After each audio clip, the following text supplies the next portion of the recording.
Bonjour à tous, bienvenue sur ma chaîne vidéo. Mon nom, Dan Solo. Aujourd'hui, ça va être un démarrage d'une extension. Les demeures de l'épouvante, deuxième édition. C'est la troisième extension sortie en version française. La première extension que j'ai, c'est par-delà le seuil. Il y a une deuxième extension qui est sortie, mais qui n'est pas encore arrivée ici au Québec, qui est les rues d'Arcade. Il y a cette troisième extension qui vient juste de sortir, le Sanctuaire du Crépuscule. Mais ce qui est bizarre, c'est que la troisième extension est arrivée ici au Québec, mais pas la deuxième. Alors, je l'attends avec impatience, cette deuxième extension, qui est les rues d'Arcade. En attendant, on va ouvrir cette boîte, et vous remarquerez que je suis accompagné de mon ami Cthulhu. Bien sûr, notre ami Cthulhu, les demeures de l'épouvante, les contrées de l'horreur.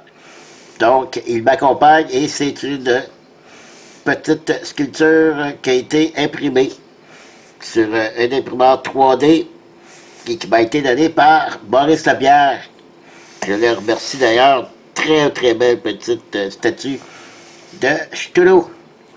Vous trouverez cette extension chez Ludol au montant de 33,99 $. C'est la version française, comme j'ai dit. Donc, on ouvre ça tout de suite. Malheureusement, cette extension, c'est une boîte qui n'est pas vraiment à mon goût. C'est une boîte où on doit ouvrir par le côté. Donc, il faut faire attention ici pour rien briser. J'aime pas ça, des boîtes comme ça. Je trouve que c'est pas... J'aime pas ça. Je l'ai déjà mentionné dans un autre déballage où c'était une boîte comme ça. Je crois que c'était le jeu de dés de Star Wars Destiné, que je me souviens plus. Donc, j'aime pas ça. Je trouve que ça fait chipette un peu.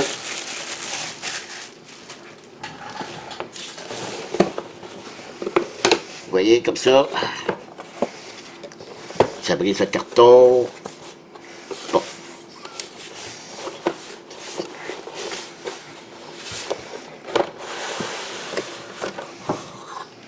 Voilà. Alors, qu'est-ce qu'on a? On commence par un petit dépliant de Fantasy Flight Game.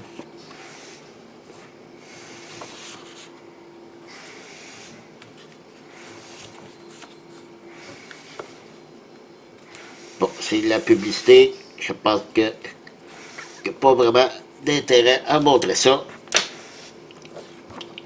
Petit règle.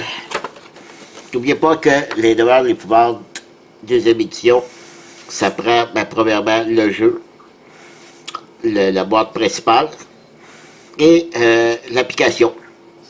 Car ça se joue avec l'application, qui est d'ailleurs très bien fait. D'habitude, c'est pas quelque chose que j'aime. J'aime jouer avec un jeu de société, mais pas avec un ordinateur ou une tablette. Mais je dois dire que celui-ci, qui est très bien fait.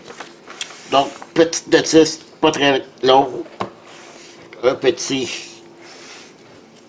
board à dépuncher. Oh, excusez. Petite carte. Petit paquet de cartes. Et c'est tout. Donc, on va ouvrir tout ça. Commencer par ici.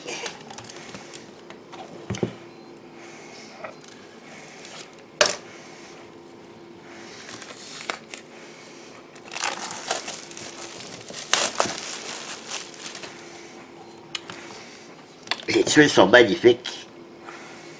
Si on a de nouveau petites tuiles, je ne sais pas c'est pourquoi, des pions investigation, les nouveaux monstres, c'est des spectres.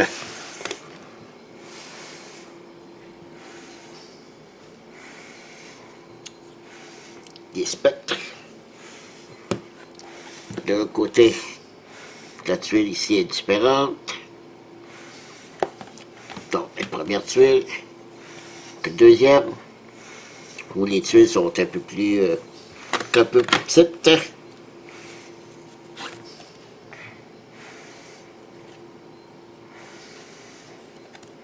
Les décors pour choisir sont magnifiques, là. Ça c'est bonne qualité de carton, comme tous les autres.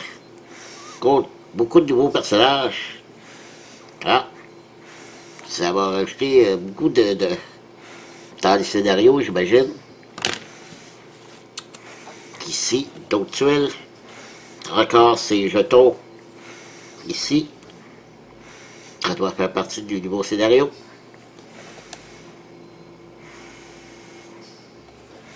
Voilà. Ça, c'est pour les tuiles.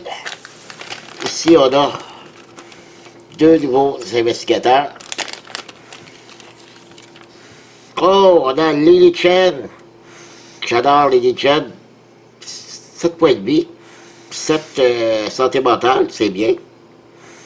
Qu'elle est, oui, comme dans tous les autres jeux, qu'elle est très forte de force, d'agilité, sa volonté. C'est bien, elle a des bonnes statistiques. Et notre ami Charlie Kane, le politicien, le préféré de Maurice Lapierre, 5 points de vie, 9 de santé mentale, et des statistiques quand même toujours son influence dans tous les jeux de ce type. Le politicien a toujours eu une bonne influence. Bah, c'est un politicien. Je ne sais pas vraiment si c'est une bonne influence. Ici, c'est les personnages.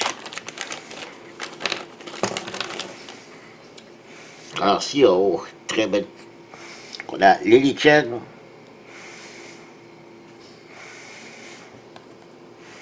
On a ici le politicien. Ah, il est superbe. Très, très beau. Je trouve que les figurines sont de meilleure qualité que les jeux de base, je trouve. Qu'est-ce que, d'après moi?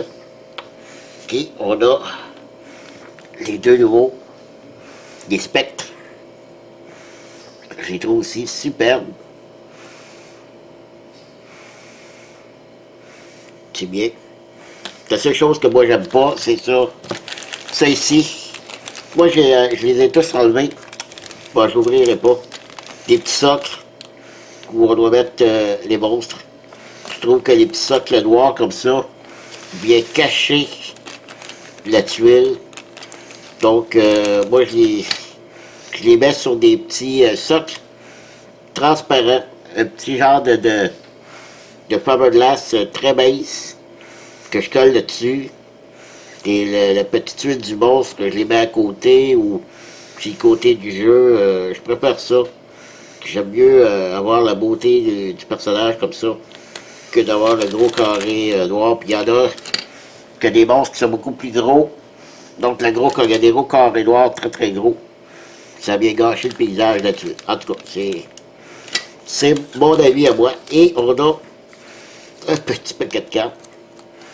Honnêtement, pour presque 35 $, là, je trouve ça un peu cher, mais c'est du pâté du Flight, hein. Alors, on a quoi ici pour commencer?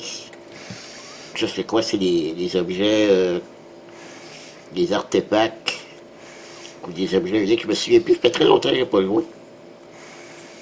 Mais encore une fois, très joli.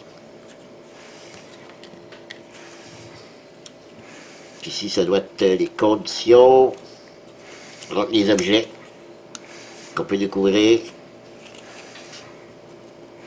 Puis ici, on a poudre de contrainte. Un mannequin convaincant. Une bague porte-bonheur. Plusieurs cartes qui donnent ici un couteau, une canne épée qui donne 2 d'attaque. d'autres sortes de cartes ici. Ça, c'est des horreurs. Blessés. Toutes des cartes blessées. De nouvelles cartes. Il doit y avoir, c'est ça, ici, les santé mentale, santé physique qu'on peut perdre. Je ne veux pas trop me spoiler ici, les cartes ici.